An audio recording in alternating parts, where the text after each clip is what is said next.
The Bucks County Intermediate Unit Board met on October 16th. And here's some highlights that were shared. They set up the Bucks County IU set up a day on the Hill recently where they took our superintendents, including Dr. Mark Kaufman, the Executive Director, Dr. Rachel Holler, Director of Programs and Services, and Rebecca Roberts-Malamus, the Deputy Executive Director. They were accompanied by all of the superintendents and met with Governor Wolf and Secretary Rivera and a number of other local and state legislators on some legislative issues that affect education. The Bucks County IU is hosting an indoor craft fair on Saturday, October 27th from 9 a.m. to 2 p.m. It's free admission and parking, so start your holiday shopping now.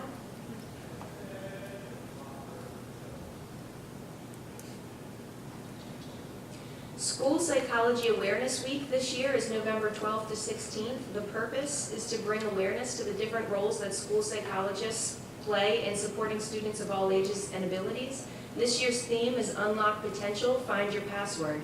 The theme builds on the idea that students are constantly using passwords to unlock aspects of their lives, such as gaming, phones, devices. With this idea in mind, we as educators can discover the password needed to unlock skills or characteristics in our students. School psychologists can support the educational team in unlocking student potential.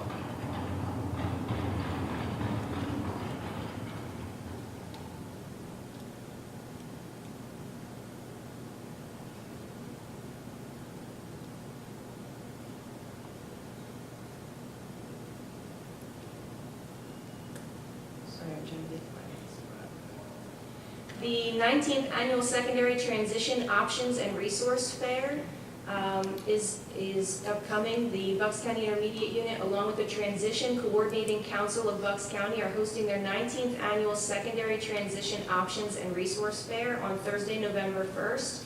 This unique event focuses on providing information on support services, specialty programs, employment support agencies, colleges, and technical trade schools to transition-age students with special needs. Join us from 5:30 to 8:30 p.m.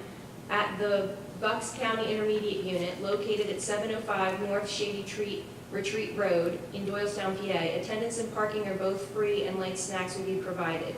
Transition programs focus on students between the ages of 14 to 21. However, all students with special needs are more than welcome to attend. We especially welcome and encourage attendance by students' families. Over 40 organizations, academic institutions, community agencies, and vendors are registered to attend and share their information with these students, parents, families, and educators. Operation Safe Stop is a proactive approach to educate the motoring public that passing a stopped school bus when children are loading or unloading is both dangerous and illegal. Law enforcement agencies, school transportation providers, pupil transportation associations, and PennDOT have combined their efforts to raise public awareness about the potential consequences and reduce the occurrence of illegal school bus passes. Over the past 21 years, PennDOT, along with the law enforcement agencies and pupil transportation associations, has conducted Operation Safe Stop. On Wednesday, October 24th, the 22nd annual Operation Safe Stop will occur on this day. We hope that all school districts will participate by having their drivers document any illegal passes occurring on their routes during the day. If possible, the driver should get identifying information regarding the vehicle and file it with local authorities. The Gwynedd Mercy University and the Bucks County Intermediate Unit have signed an agreement that gives Bucks IU employees, as well as all teachers and auxiliary staff of the IUs and the 13 sending districts and 3 career and technical centers, the opportunity to pursue a higher education degree from Gwynedd Mercy at a discounted tuition rate.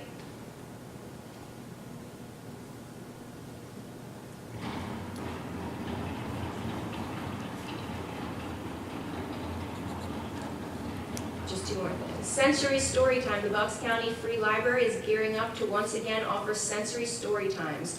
Attention all Bucks IU staff and Pennridge Families, if you have any families or therapists that are looking for an inclusive and welcoming space for their kids, we'd love to see them all at the libraries. They list out all of the different libraries, but here in Percy, it's the first 3 Mondays of every month from 11:30 to 12:30.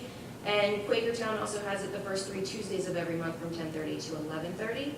And the last thing is Stockings for Soldiers. With the level of success they experienced with their Stockings for Soldiers project last year, they stuffed 300 stockings and sent 82 boxes of goodies, which totaled over $1,400 in shipping. They are starting super early this year in order to have everything organized and give enough time to support the various grants they will need. They're expecting this year to be even bigger and better.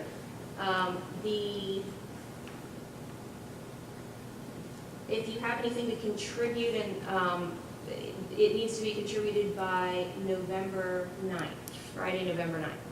And they ask for things like candy, granola bars, cookies, pretzels, trail mix, sunflower seeds, fruit snacks. So, kind of foods that wouldn't go bad, along with flavored drink mixes, pocket games and puzzles, crosswords, movies, magazines, those kinds of things.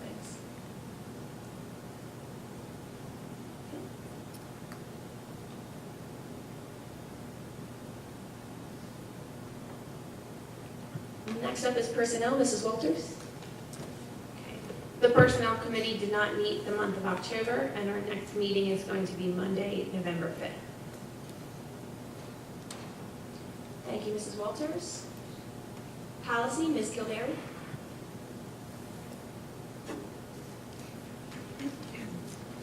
I have a motion to approve the following policies. There's a couple of them here. I'm going to just read you the list. Or can I just say the numbers? Oh, I just need to all remember which one numbers? Okay. Number 006, number 108, 210.1, number 246, number 311, number 704, number 806, number 810, number 810.1, number 818, and number 918. Motion to approve those policies. Okay, moved by Ms. Kildare. Do we have a second? Second. Seconded by Mrs. Cullen. Questions or comments from board members? All those in favor? Aye. Opposed? Motion carries 9-0. And the next scheduled meeting for policy is November 5th. The Upper Bucks County Technical School, Dr. Yarnell. Thank you. The Upper Bucks County Technical School Joint Operating Committee met on October the 18th, last Thursday. We had a number of things that occurred. We had a Student of the Month declared, as we usually do, Brianna Di Giacomo. She's in our welding program. She's a senior from Quakertown Community School District. If you haven't seen her work, it's quite amazing, and I recommend that you go and during the open house, it will probably be on display. She's combining a serious talent in art with a skill in welding that is pretty amazing, actually. And she's done very well at the Skills USA, hopes to place first this year. We certainly hope that she does as well. In terms of other things of note, the Rock Hill Filling Station, the restaurant up here on the ridge, is featuring the bakery's desserts, 2 of them on weekends. So if you have a sweet tooth and are in need of that kind of thing and can't make it to the VOTEC itself to purchase their desserts, this is another option. 8th grade tours will take place at the vocational school on the 24th and 25th, so in the near future this week. And the open house, the annual open house, is to occur on November 8th. As I recall, the timing is something like 5:30 to 7:30 or 8, so it's fairly early, but check on that if you're interested. The VOTEC will be having their Chapter 339 audit, and that's from the 31st to November 2nd. That's obviously an important and rather critical time for the staff and administration. They're preparing for and dealing with that audit as it occurs. The Facilities Committee discussed at length a sewage treatment agreement with Nakamixon and the state. That action on that was deferred. The cost is quite high, certainly relative to what might be seen in the local community by residents or businesses. And unfortunately, we are one of the few users and probably the largest user. It's a facility that was overbuilt originally, and now we're paying the price for that overbuilding, if you will. In the Finance Committee, I gave a presentation on the infamous funding formula. I will be bringing that to the Finance Committee in November, and so you'll see that in detail. I won't go into it tonight.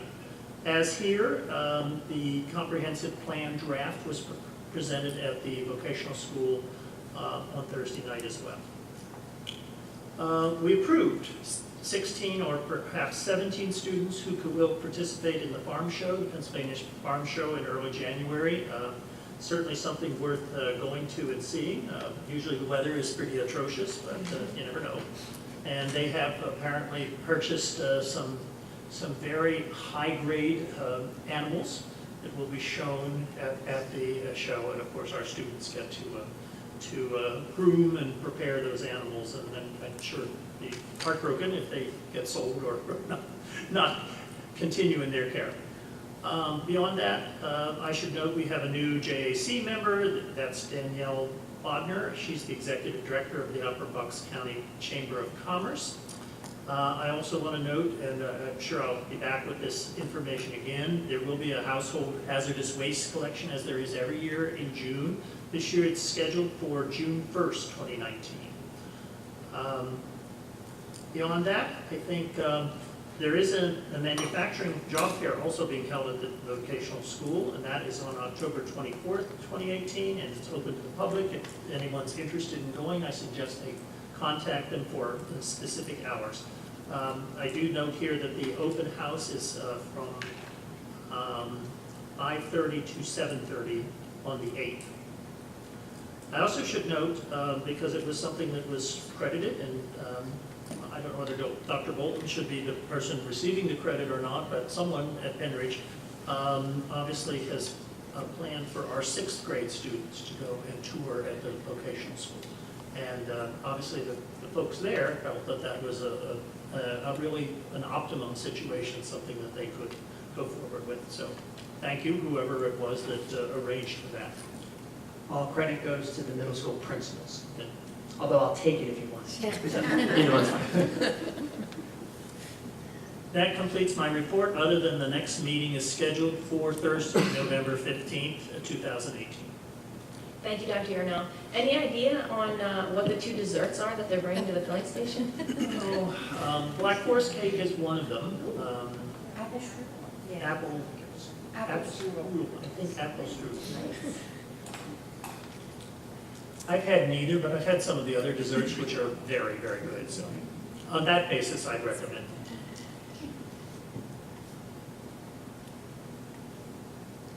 Okay, technology, Mr. Kraus? Thank you. The Technology Committee did not meet in the month of October. The next meeting is scheduled for Monday, November 12th in the district office. Thank you. Act 48, Mrs. Walters? Our first meeting for the school year is scheduled for Thursday, November 8th, 2018. Thank you. It's actually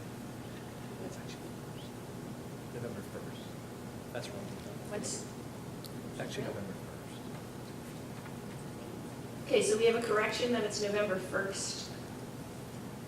Oh, I have it 8. November 1st is the first day. 1st. Can you turn your mic on? We'll leave it the 8th. Wait. I'll check. I think it's the 8th. Okay, so it'll be either on the 1st or the 8th. We'll post it on the website so everyone can see what it is. Thank you, Mrs. Walters. Okay, next up is the Pennridge Area Coordinating Committee, Ms. Thompson and Ms. Kildare. We did meet the Pennridge Area Coordinating Committee, which is not a tongue twister, met on September 27, 2018. We want to just bring it back to your attention that the meetings are open to the public, and they are held at the Pennridge Community Center every time unless otherwise announced.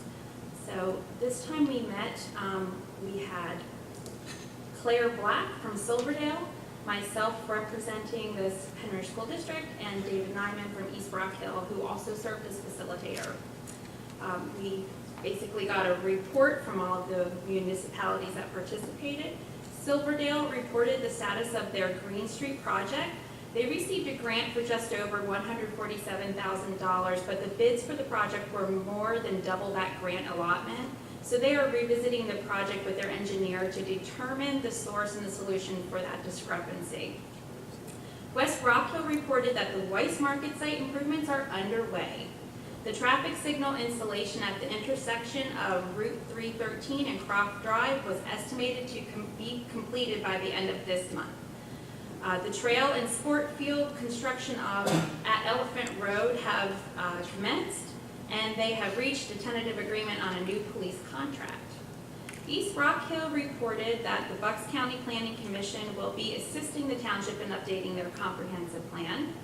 The Keystone Architects were approved to prepare construction drawings so that the township may bid out construction for their administration building and the public works facilities. The board is currently reviewing a proposal for a youth fishing pier on the east branch of the Perkiomen Creek between Blooming Glen Road and the Iron Bridge. Township is also working with the DEP and Congressman Fitzpatrick on providing safe drinking water in the old Bethlehem Pike area. That area has been determined to be affected by the PFC pollution, and there is an ongoing conflict regarding the reopening of the East Rock Hill Quarry. So the township wanted to report that they are actively collaborating on those issues. And I attended and on behalf of the school district highlighted the changes to the school district, including the new appointments and hiring of the solicitor and the superintendent. And I also reported that the school board had approved a 5-year contract with professional staff that was in line with our 6-year capital projects plan. And that's all we have for the PAC committee meeting, and our next meeting will be this Thursday. So please come. This Thursday, October 25th at 7 p.m. at the Pennridge Community Center. Thank you, Ms. Thompson. Okay, next up is old business. Does anyone have any old business? PCE. It's okay. Oh, sorry, they looked the same. They both said Pennridge and then a bunch of words. Okay, Mrs. Cullen. Thank you. Well, we already had a great explanation of some of the grants that the PCEF offers to our community. We met on October 6th, though, to talk about the ongoing plans. I wasn't at the complete meeting. I called in for some of the meeting, and we just shared ideas about fundraising opportunities. They also shared that they still need the membership that we talked about last month. So Scheid, if you know any students, the PCEF actually has a couple of positions for student liaisons. So if you're interested in doing that, they would work with the foundation, helping out with the fundraisers. If they can attend the meetings, that would be great, but mostly what they're looking for is, just the manpower or woman power to staff the fundraisers and things like that, okay? And we are still looking for community members and at least one parent member for the board. And then, again, we had those great grants that were just awarded, and we'll be having a presentation here in December, right, Dr. Bolton? Did you want to add anything since you were at the rest of the meeting? So the rest of the meeting really was talking about fundraising opportunities as well as dates, and those dates were covered in your report last month. Okay, so that would be it then. And I think the next meeting should be the first Saturday of November, November 3rd, and that takes place at 8:30 in the morning at the Penn Community Bank. Thank you, Mrs. Cullen. Now we're on to old business. Anyone have any old business? No? Okay, new business? No? Okay. We're back to public comment. Any questions or comments from guests? Nope. Okay. announcements. An executive session will follow tonight's meeting to discuss personnel and security matters. The next school board meeting is also the reorganization meeting, and it is scheduled for Monday, December 3rd. And that's the only meeting that will still remain in this room, is just the main board meetings. All of the other committee meetings will be back at the district office in the old boardroom. I'm going to make a motion to adjourn. I'll second that. Seconded by Ms. Kildare. All in favor? Opposed? All right, 9-0, we're out of here.